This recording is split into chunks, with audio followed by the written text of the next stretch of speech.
Bamako ce matin en provenance de Dubaï. Avant de quitter Dubaï, le Dr Choguel Kokala-Maïga a échangé avec les autorités émiraties pour leur transmettre les salutations du peuple malien à l'occasion des 50 ans de leur État célébrés récemment. Le chef du gouvernement a également pris part aux activités de la journée du Mali à l'exposition universelle Dubaï 2020 avant de rencontrer plusieurs hauts responsables du secteur privé. Les entrevues sanctionnées par plusieurs décisions. Nous l'écoutons au micro de nos envoyés spéciaux, Ibrahima Traoré et Aruna Diarra.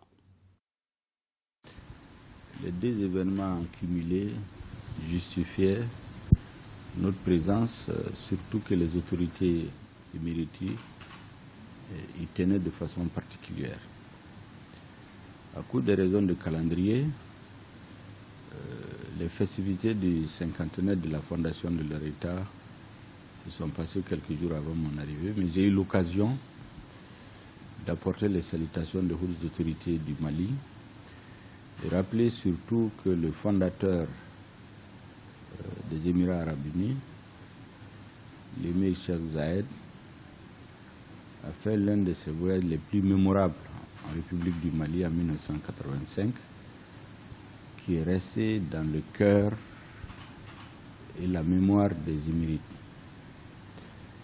Ils ont été très sensibles à cette marque de solidarité et surtout à ces pages glorieuses de l'histoire de notre pays que nous voulons d'ailleurs réouvrir. Nous avons participé aussi et surtout à la journée du Mali, où j'ai été personnellement impressionné. Et j'ai compris que si nous ne venions pas, malgré l'agenda extrêmement chargé du gouvernement, ça aurait été une erreur. Parce que j'ai vu ici que les différents membres du gouvernement ont préparé cette présence du Mali de façon magistrale. J'ai aussi salué la mobilisation des artistes, des créateurs, des stylistes maliens. J'ai été impressionné que certains artistes et créateurs ont abandonné des concerts en Europe, les ont fait reporter. Des stylistes ont mobilisé toute leur énergie, des chanteurs, des artistes de toutes les régions du Mali se sont retrouvés ici pour donner un visage du Mali qui est tout à fait différent de ce que les Maliens peuvent croire. Nous avons eu un Mali uni ici avec des chansons en Touareg, en Sonrai, en Peul, en Bamana, des artistes qui chantent ensemble et surtout qui ont chanté l'armée malienne, la gloire de notre armée. Ils ont montré une face de notre pays qui nous interpelle tous. Ici, on a vu un Mali debout. Ils ont puisé dans la profondeur de notre culture, dans les relations qui unissent nos peuples, les différentes populations du Mali, pour chanter l'hymne du Mali, pour chanter l'aude du Mali. Et cela a impressionné tout le monde. Les Africains, notamment nos amis des pays arabes. Beaucoup sont venus me dire à l'hôtel qu'ils ont été impressionnés et qu'ils ne regrettent pas d'avoir tout fait pour que la journée du Mali se tienne. Parce que par ailleurs, il y a des mains invisibles qui ont cherché à saboter même la présence du Mali à cet événement, notamment à faire reporter ou annuler purement et simplement la journée du Mali.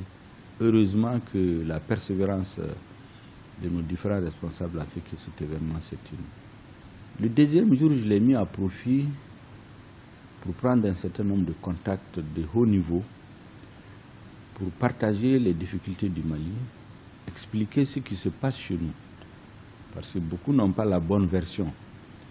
Et je vous assure que la bonne version donnée a changé la perception de beaucoup de responsables. Émirates, je crois, dans les semaines à venir, J'ai invité personnellement le PDG. Il viendra à Bamako pour faire un protocole pour qu'il fasse des vols directs sur Bamako. Je leur ai rappelé qu'il y a des milliers de Maliens qui viennent à Dubaï tous les jours. Il y a aussi des questions d'incompréhension qui existaient à certains niveaux. Par exemple, Dubaï Port a fait un accord avec le gouvernement malien qui est bloqué depuis 2 ans. Ils étaient fâchés. J'ai expliqué à mes interlocuteurs que souvent, pour mieux comprendre un partenaire, il faut se mettre à sa place. Qu'est-ce qui se passe? De longue date, l'État malien, les opérateurs maliens voulaient faire un port sec où les marchandises allaient être déposées quand ils viendraient des différents ports. Dans tous les pays, ça se négocie de façon transparente. Le financement est fait, les bénéfices sont partagés et c'est du gagnant-gagnant. Le protocole qui avait été signé avec le Mali conduisait à ce que notre État perdait tout. Nos opérateurs économiques n'ont pas été associés à l'opération. Je leur ai indiqué de toute façon, même s'ils font ce port-là, c'est que si les opérateurs économiques refusent de venir y déposer leurs marchandises, c'est un investissement qui ne sert à rien.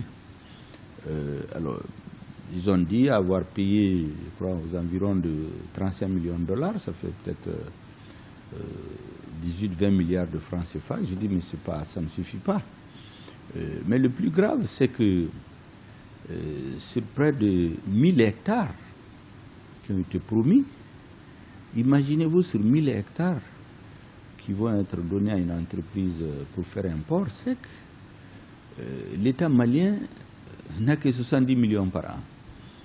Et les opérateurs maliens ne sont pas associés.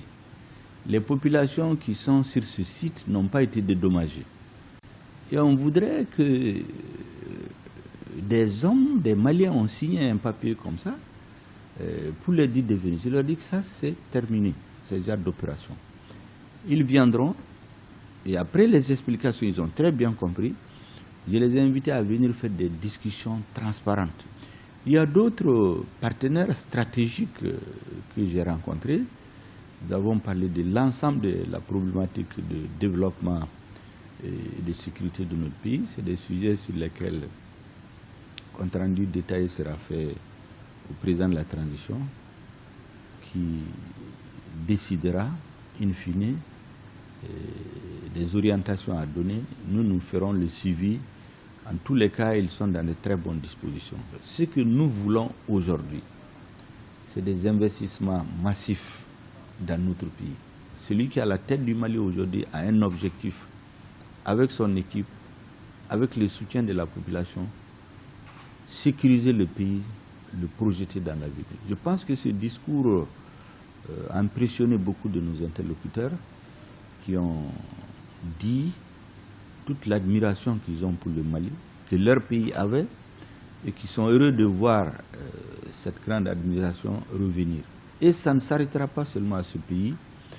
Nous sommes, sur les instructions du chef de l'État, sur une grande offensive diplomatique, économique et financière pour que notre pays, enfin, puisse exercer sa liberté de choix, de décision dans tous les domaines.